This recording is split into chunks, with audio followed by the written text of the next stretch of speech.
Very good evening to all my dear students. Hopefully you all are good. तो आज basically हम लोग जो क्लास शुरू करेंगे वो है पार्टनरशिप फार्म का 3rd नंबर क्लास। वो है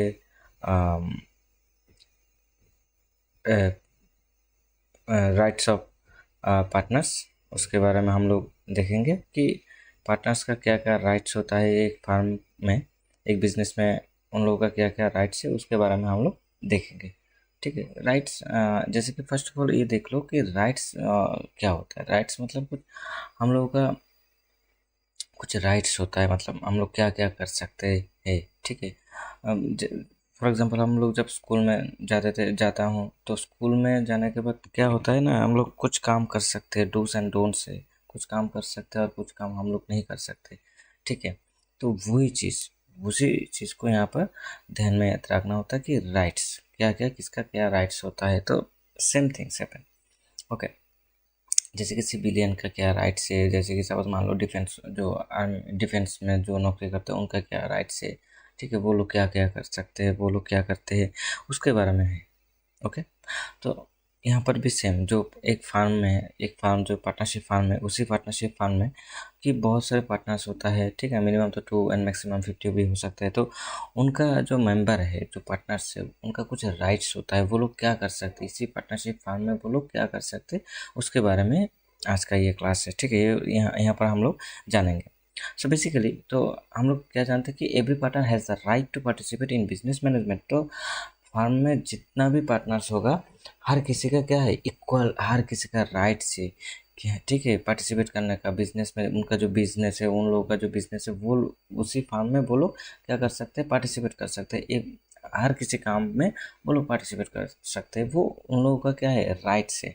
ओके, और then every partner has the right to be consulted on important matters. तो एक कंसल्टेशन का भी तो एक आता है ना कि हम लोग कंसल्टेशन कंसल्टेशन इम्पोर्टेंट है ये। अच्छा ठीक है, कंसल्टेशन ये क्या होता है। सपोज मान लो कि तुम आफ्टर 12 तुम लोग क्या करोगे, मतलब क्या करोगे। सपोज मान लो बीकॉम में जाओगे या बीबीए में जाओगे, या तुम लोग सीएस का एग्ज़ाम का प्रिपरेशन करोगे या सीए का एग्ज़ाम का प्रिपरेशन करोगे। हाँ, कौन से सेक्टर्स में जाओगे। तो ये इसके लिए तुम लोगों को क्या करना होता है, हम लोग सबको सबको सबको सबको क्या करना होता है, कंसल्टेशन करना होता है किसी के साथ, मतलब जिसके पास इसके बारे में जानकारी है वैसे ही कंसल्टेशन करना चाहिए। ठीक है ना, जैसे कि टीचर टीचर के पास थोड़ा टीचर के पास नॉलेज होता है, तो वो लोग क्या करते हैं उसके बारे में वो लोग मतलब स्टूडेंट को बताते भाई तुम ये काम कर सकते हो, ऐसा ऐसा करो तो देन तुम्हारा हो जाएगा। ठीक है, सपोज मान लो कोई बच्चा क्या करना चाहता है कि पीएचडी करना चाहता है, तो पीएचडी का प्रोसेस क्या है उसके बारे में वो किसके पास जाएगा, जो जिसके पास पीएचडी का नॉलेज है, मतलब कैसे कैसे जाना होता है, पीएचडी का स्टेप क्या है, graduation master degree then PhD NET SLET कैसे करना होता है, वो चीज़। ठीक है, वो चीज़ यहाँ पर क्या होता है, कंसल्टेशन होता है। ठीक है, तो सेम थिंग्स तो कि यहाँ पर जो एक फार्म है, पार्टनरशिप फार्म है, उसी पार्टनरशिप फार्म में क्या होता है कि जो पार्टनर्स है, पार्टनर्स लोग हैं, वो लोग क्या कर सकते हैं, यहाँ पर कंसल्टेशन कर सकते हैं, कुछ इंपॉर्टेंट डिक्लेरेशन दे सकते हैं, गाइडेंस दे सकते हैं भाई यहाँ पर ऐसे ऐसे करो, ऐसा ऐसा होगा तो आई थिंक अच्छा होगा। ठीक है, तो मार्केट के बारे में उन लोगों को कुछ आइडिया हो सकता है कि कौन से गुड्स अभी सेल्स होगा और कौन से प्रोडक्ट नहीं सेल्स होगा। ठीक ठीक है, उसके बारे में भी वो लोग क्या कर सकते हैं, कंसल्टेशन कर सकते हैं। ठीक है, और कितना पैसा इन्वेस्ट करें, कहाँ इन्वेस्ट करें, तो पूरा ईच एंड एवरीथिंग से वो लोग यहाँ पर क्या कर सकते हैं, कंसल्टेशन, मतलब वो लोग कंसल्टेट कर सकते हैं, कंसल्टेट ऑन इम्पोर्टेंट मैटर्स। वो इम्पोर्टेंट मैटर्स जो फार्म का जो इम्पोर्टेंट मैटर्स है, उसी इम्पोर्टेंट मैटर्स के ऊपर वो लोग क्या करेंगे, अपना जो गाइडेंस है, डायरेक्शन है, वो लोग देंगे। ठीक है, तो सेम थिंग्स जहाँ पर जैसे कि सपोज मान लो किसी भी स्टेट का चीफ मिनिस्टर हो सकता है, किसी भी हम लोगों का कंट्री का जो प्राइम मिनिस्टर है, हाँ उनके बारे में उनको उनको भी क्या करना होता है, कभी कभी कुछ देश के अंदर और स्टेट के अंदर कुछ प्रॉब्लम्स आता है, बहुत सारे प्रॉब्लम्स आ सकते हैं।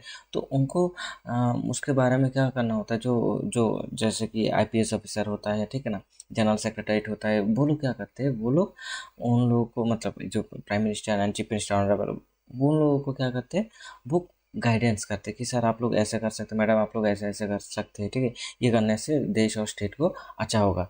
ठीक है, उसके बारे में वो लोग क्या कर सकते हैं, उसके बारे में वो लोग मतलब इम्पोर्टेंट मैटर्स के ऊपर अपना डायरेक्शन देते हैं, ठीक है। Next is every partner has the right to inspect and copy the books of accounts.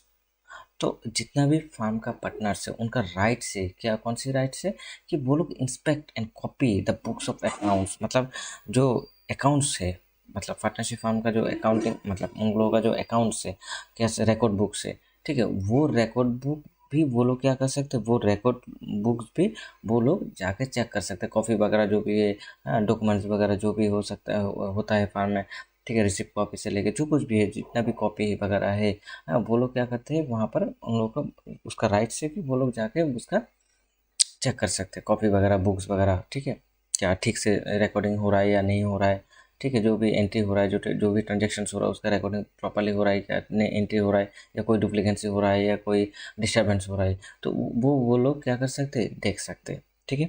So next is every partner has the right to share profits as per agreement equal if no agreement. इसको ध्यान में रखना, last time मैंने already बोला कि every partner has the right to share profits. हर जितना भी पार्टनर्स है, हर किसी का क्या है कि इक्वल, मतलब उन लोगों का राइट्स है कि प्रॉफिट ले जाने का, जितना भी प्रॉफिट्स होगा उनका राइट्स है, ठीक है, ये प्रॉफिट उन लोगों को मिलेगा ही मिलेगा। तो कैसे मिलेगा, एज पर द एग्रीमेंट।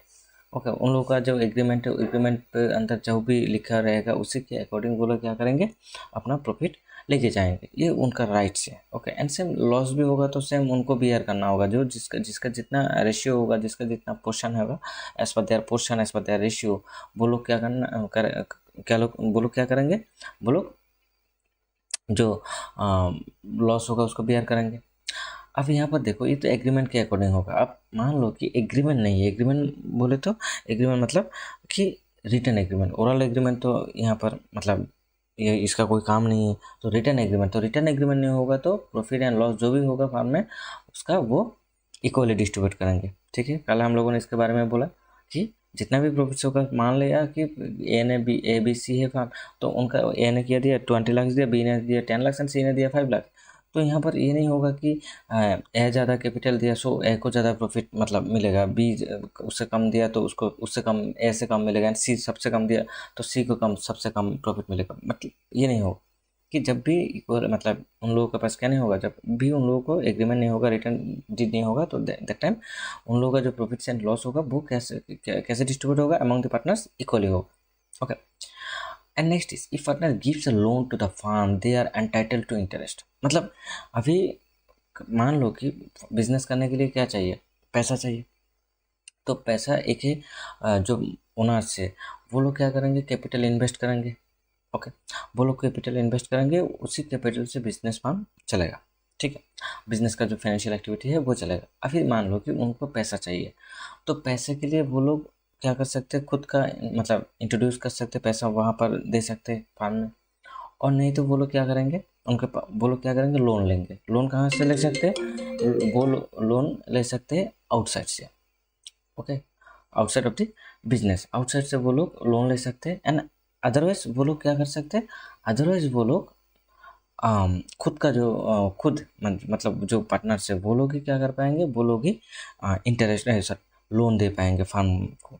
सो अभी मैं मान लो कि कोई पार्टनर बाहर से, मतलब वो पार्टनरशिप फार्म बाहर से वो लोग if they takes loan from the outside, तो वहाँ पर क्या होगा, उन जिससे लोन लेके आएगा, पैसा लेके आएगा, उनको क्या देना होगा, इंटरेस्ट देना होगा। तो same things happen here also. Okay, यहाँ पर भी होना चाहिए वही थिंग्स, वो चीज़ क्या कि मैं पार्टनर हूँ, मैं पार्टनरशिप फार्म में मेरा जो हम लोग का जो फार्म है उसमें मैं कैपिटल नहीं दे रहा हूँ, वो कैपिटल के मतलब कैपिटल तो दे दिया पहले, अभी कैपिटल नहीं दूंगा, उसके बदले में मैं क्या करूँगा, मैं पैसा दूंगा। कैसे, कौन सी पोजीशन में, लोन के अकॉर्डिंग मैं पैसा दूंगा। ओके, तो यहाँ पर क्या होगा, उन लोगों का राइट से कि जितना लोन देंगे उन लोगों का राइट से कि उसका इंटरेस्ट मिलेगा। कहाँ लिखा रहेगा, एग्रीमेंट में। अभी एग्रीमेंट नहीं होगा, इसको याद रखना, अभी एग्रीमेंट नहीं होगा तो इंटरेस्ट, लोन के ऊपर सिर्फ इंटरेस्ट मिलता है और किसी भी एरिया में इंटरेस्ट नहीं मिलता है। लोन के ऊपर कोई पार्टनर फार्म में लोन दिया तो उसी फार्म पार्टनर को क्या मिलेगा, उसी पार्टनर को इंटरेस्ट मिलेगा। है, एग्रीमेंट नहीं होगा फिर भी उनको इंटरेस्ट मिलेगा। और इंटरेस्ट रेट ऑलवेज याद रखना कि 6%। ओके, इंटरेस्ट रेट ऑलवेज क्या होगा, 6%। मतलब उन लोगों के बीच में कोई भी पार्टनरशिप एग्रीमेंट अराइज नहीं होगा, तो देन उनका जो रेट ऑफ इंटरेस्ट होगा, तो that time rate of interest to be 6%, okay. तो ये चीज़ बोला कि if partner gives a loan to the firm they are entitled to interest generally 6% annually if not specified, okay. पर एनम कितना देना होगा? 6%, सॉरी एग्रीमेंट के अकॉर्डिंग देना होगा, बट एग्रीमेंट नहीं होगा तो देन 6% उन लोगों को देना होगा, ओके। नेक्स्ट जो है, every partner has a right to prevent the admission of a new partner without consent. इसको याद रखना कि जो पार्टनरशिप फार्म है, पार्टनर है, सो मान लो कि ABC, सो यहाँ पर क्या होगा, मान लो कोई पार्टनर मतलब B, मान लो Z नाम के एक पार्टनर को वो एडमिशन मतलब न्यू पार्टनर की तरह के वो फार्म में लेके आना चाहता है, ओके। बट उससे पहले क्या करना होगा, उसको जो बाकी दो पार्टनर है उन दोनों से उसको क्या करना होगा, कॉन्सेंट लेना होगा कि उन दोनों का भी मतलब यहाँ पर कॉन्सेंट होना चाहिए कि मतलब कोई पार्टनर आएगा या नहीं आएगा, मतलब वो लोग एडमिशन लेंगे या नहीं लेंगे। मतलब ऐसे नहीं होगा कि मान लिया कि मैं B हूँ और मैं सपोज मान लो मैं ज़्यादा कैपिटल दिया, तो मैंने बोला कि आज से ZY ये मेरा फ्रेंड है और ये मेरा ब्रदर से सब मान लो कि वो भी आज से इस फार्म का पार्टनर होगा, ऐसा नहीं हो सकता। तो जब भी पार्टनर शिप फार्म में न्यू पार्टनर एडमिशन करना चाहते हैं कोई पार्टनर, तो उससे पहले क्या करना होगा, जो बाकी जो पार्टनर्स है या सब जितना भी पार्टनर्स है उनका कंसेंट लेना होगा, देन वो लोग क्या करेंगे, क्या कर पाएंगे वो लोग, देन पार्टनर को लेके आ पाएंगे, ठीक है, मतलब एडमिशन कर पाएंगे, अदरवाइज नहीं होगा, okay. Then next is a partner can retire according to agreement. अभी एग्रीमेंट के अकॉर्डिंग क्या होगा, कोई भी पार्टनर मतलब फार्म से रिटायर ले सकता है। मतलब मान लो कि ABC वो लोग बिजनेस कर रहे तो फैमिली की वजह से हो सकता है, या अदर्स फाइनेंशियल एक्टिविटीज़ के वजह से हो सकता है, या हेल्थ के वजह से हो सकता है, और कुछ अदर्स कुछ इश्यूज़ के कारण क्या हो सकता है, वो दैट पर्सन सपोज मान लो C, वो नहीं करना चाहते कि वो यहाँ पर इस फार्म में बिजनेस नहीं करना चाहते हैं, तो वो भी क्या कर सकते हैं, सपोज मान लो वो यहाँ पर कंटिन्यूशन नहीं करना चाहते, so that if that person C leave लेना चाहते हैं, रिटर्न लेना चाहता है इसी फार्म से, तो वो यहाँ पर क्या मतलब उसका भी राइट है क्या कि एनी टाइम मतलब एक टाइम पर्टिकुलर टाइम के अकॉर्डिंग वो क्या कर सकते हैं, वो रिटर्न ले सकते हैं, ओके। जैसे कि सपोज मान लो कोई भी पर्सन गवर्नमेंट जॉब कर रहा है या प्राइवेट जॉब कर रहा है, तो उससे मतलब अच्छा नहीं लगता, उसका जो जॉब है वो अच्छा नहीं लगता, सो दैट वो क्या कर सकते हैं, वो मतलब अच्छा नहीं लगता, सो देन वो रिटायरमेंट ले सकता है। मतलब उसको वो जॉब अच्छा नहीं लगता, सपोज मान लो कोई पर्सन टीचिंग में है, तो उसको टीचिंग में अच्छा नहीं लग रहा, तो वो मतलब वो शिफ्ट करना कहाँ चाहते हैं, सपोज मान लो बैंकिंग में है, तो बैंकिंग में अच्छा नहीं लग रहा है, तो जाना चाहते हैं कहाँ, सपोज मान लो कि बिजनेस करना चाहता है, तो मतलब शिफ्ट कर सकते हैं, वो क्या कर सकते हैं, वो लोग शिफ्ट कर सकते हैं, ठीक है। तो इसी बात को क्लियर रखना होगा कि a partner can retire according to agreement. तो यहाँ पर एक चीज़ याद रखना कि जब भी कोई पार्टनर रिटायरमेंट लेंगे फार्म से और रिटायर लेना चाहता है, तो उससे पहले उसको क्या देना होगा, एक एप्लीकेशन देना होगा। बाकी जो पार्टनर्स है उनको एप्लीकेशन देना होगा। ऐसे नहीं होगा कि बोला कि मतलब ऐसे नहीं होगा कि कोई पार्टनर मतलब बिजनेस नहीं करना चाहते, उसका इंटरेस्ट नहीं है, तो उसने बोला कि मैं नहीं आऊँगा कल से, ऐसा नहीं होगा। और उसने मन में डिसाइड कर लिया कि मैं कल से नहीं आऊँगा, ऐसा नहीं होगा। ऐसा होगा तो क्या होगा, यहाँ पर प्रॉब्लम हो सकता है। क्या सा प्रॉब्लम हो सकता है, मान लो तुम रिटर्न में नहीं बोला, जैसे ओरली बोला कि मैं कल से नहीं आऊँगा, बट यहाँ पर वो चीज़ याद रखना कि तुमको क्या करना होगा, रिटर्न फॉर्म में एप्लीकेशन देना होगा कि मैं कल से, या सपोज मान लो कुछ दिन में से मैं आफ्टर 10 डेज और आफ्टर 15 डेज में क्या नहीं करूँगा, इसी फार्म में बिजनेस नहीं करूँगा और मैं रिटर्न में लेना चाहता हूँ, ठीक है। इसको रिटर्न में देना होगा। रिटर्न में नहीं देंगे तो देन क्या प्रॉब्लम हो जाएगा, सपोज मान लो वो जो एग्जिस्टिंग पार्टनर है वो ठीक है, फिलहाल मान लिया, ओके डन, उन्होंने बोला कि ठीक है अभी रिटायरमेंट ले लो, ठीक है, तुम कल से नहीं आना, आफ्टर 10 डेज और 15 डेज तुमको नहीं आना होगा, तुम नहीं आना। बट मान लो कि इसने तो कुछ रिटर्न में कुछ नहीं दिया, देन आफ्टर 1 ईयर उन लोगों का क्या हुआ, बहुत सारा लॉस हुआ। मान लो कि 2 लाख का लॉस हो गया, और देन यहाँ पर अभी फिलहाल कौन है, सपोज मान लो A और B, C तो रिटायरमेंट ले लिया, सो A और B है, अभी फिलहाल एग्जिस्टिंग है A और B, किंतु लीगली अभी भी फार्म में कौन है, ए बी सी तीनों है, क्योंकि सी ने रिटर्न फॉर्म में कुछ नहीं दिया। तो लॉस होगा तो सी को बोलेगा, ए एंड बी बोलेगा भाई तुम ये जो लॉस हुआ है इसको पेमेंट करो। तो सी बोलेगा नहीं, मैंने तो ऑलरेडी 1 साल पहले रिटायरमेंट ले लिया। तो ए एंड बी बोलेगा भाई कहाँ रिटायरमेंट लिया, तुमने बोला कि तुमने तो ऐसा कुछ नहीं बोला, और ऐसा बोला भी होगा तो कोई हम लोगों के पास लीगल कुछ प्रूफ भी नहीं है। तो इस टाइम पर उसको पैसा देना होगा, मतलब सी को पैसा देना होगा, लॉस जितना भी हो उसका जो रेशियो है उसके अकॉर्डिंग उसको भी देना होगा। तो ये चीज़ ना हो तो क्या देना होगा, पहले रिटर्न फॉर्म में देना होगा, ठीक है। And and second one is, मान लो कि लॉस नहीं हुआ, प्रॉफिट हुआ, और ए बी सी ने सी रिटर्न ले लिया, ए और बी ने मान लिया ठीक है भाई तुम तो मेरा दोस्त हो, तुम बिजनेस नहीं करना चाहते हो, so okay you can leave, आराम से तुम जा सकते हो, हैं। बट मान लो कि आफ्टर 1 ईयर्स तुम लोग जब कैलकुलेशन कर रहे हो, देखा कि आफ्टर 1 ईयर्स तुम लोगों का प्रॉफिट हुआ। कितना प्रॉफिट हुआ, सपोज मान लो 4 लाख का प्रॉफिट हुआ, सपोज एग्जांपल 4 लाख का प्रॉफिट हुआ। और सी जिस दिन प्रॉफिट कैलकुलेशन किया उसी दिन सी आके शाम को बैठ गए फार्म में कि बोला कि भाई मेरा प्रॉफिट दो। तो तुम दोनों 1 साल पहले ए एंड बी, जो सी वो रिटर्न ले लिया, बोल के चले गए, वो आके बोल रहा है कि भाई हम लोगों का पैसा मेरा प्रॉफिट वापस करो, मेरा प्रॉफिट दो। तो यहाँ पर तुम लोग फंस जाओगे, ठीक है। तुम लोग फंस जाओगे कहाँ, जो पार्टनर है एग्जिस्टिंग पार्टनर वो फंस जाएगा। कहाँ फंस जाएगा, क्योंकि उन लोगों का कुछ रिटर्न फॉर्म नहीं है। सी तो रिटायरमेंट बोला था बट सी ने रिटायरमेंट नहीं लिया, लीगल कोई प्रूफ नहीं है, तो उसको प्रॉफिट देना होगा।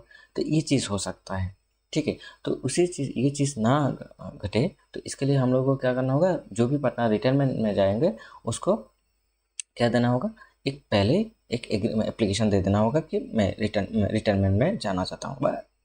Okay, next, after dissolution every partner has the rights over the farms assets. तो यहाँ पर क्या हो सकता है, फार्म का जो फार्म एक टाइम के बाद फार्म का क्या होगा कि वो लोग रिटायरमेंट पे जा सकते हैं, ठीक है। या सॉरी, और फार्म का क्या हो सकता है, डिसोल्यूशन हो सकता है, कभी भी फार्म टूट सकता है। उन लोगों का जो पार्टनरशिप फार्म है वो कभी भी टूट सकता है, after 1 year, after 2 years, after 5 years, after 10 years, whatever. और नहीं तो उनका जो प्रोजेक्ट है वो प्रोजेक्ट कंप्लीशन के बाद उन लोगों का क्या हो सकता है, डिसॉल्व हो सकता है। तो जब भी फार्म डिसॉल्व होगा या अलग और भी दूसरे कारण है, तो और भी दूसरे कारण है क्या, कोई पार्टनर इंसॉल्वेंट डिक्लेयर हो गया, किसी पार्टनर का डेथ हो गया, तो बाकी पार्टनर एग्जिस्टिंग पार्टनर कंटिन्यू नहीं करना चाहते, तो उस टाइम पर भी तो डिसॉल्व होगा। तो जब डिसॉल्व होगा तो डिसोल्यूशन का टाइम पर, at the time of dissolution, जितना भी फार्म का पार्टनर से हर किसी का इक्वल राइट से उनके पास जो भी एसेट्स होगा उसका ऊपर उनका राइट्स है, इक्वल राइट्स उनका राइट्स है। इक्वल राइट्स क्या होगा, इक्वल राइट्स नहीं होगा, इक्वल राइट्स नो एग्रीमेंट होगा तो देन इक्वल राइट्स, और उनका जो रेशियो है उसी रेशियो के अकॉर्डिंग उन लोगों का भी इसके ऊपर क्या होगा कि एसेट्स के ऊपर उन लोगों का राइट्स है, ओके। और लाइबिलिटी भी सेम, लाइबिलिटी एसेट जितना तुम्हारा राइट्स है सेम लाइबिलिटी को भी बियर करना होगा, कि तुम लोग फार्म को डिसॉल्व कर रहे हो, सो दैट इस टाइम पर तुमको क्या करना होगा, इस टाइम पर वो जो सब जितना भी पार्टनर है हर किसी को जो एसेट्स है वो तो ले रहा है, बट जितना भी लाइबिलिटी है उसको भी बियर करना होगा as per their ratio. Clear my point. Next is, a partner is entitled to be indemnified for expenses incurred in the course of business, okay. तो मान लो कि ये जो फार्म है, ठीक है, फार्म है, तो उसी फार्म के अकॉर्डिंग कोई पार्टनर क्या कर सकते हैं, कुछ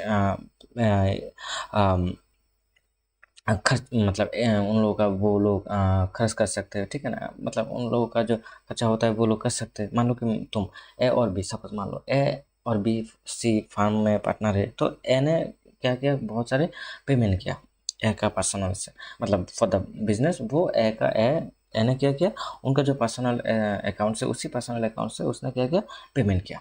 क्लियर माई पॉइंट। तो वो पैसा जो उसने पेमेंट किया उसको पैसा भी वापस उसको मिलने का राइट से।